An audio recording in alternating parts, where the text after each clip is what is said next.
മഴമുകിലൊളിവർണ്ണൻ ഗോപാലകൃഷ്ണൻ കുടമുല്ല കൊണ്ടൊരു കൊരലാരം കെട്ടി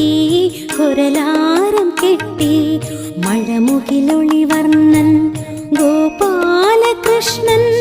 കുടമുല്ല കൊണ്ടൊരു കൊരലാരം കെട്ടി ഒഴുകിയിടും ആറ്റിൻ്റെ കൽപ്പടവിൽ ചാരി ഒരു കൊച്ചു സ്വപ്നത്തെ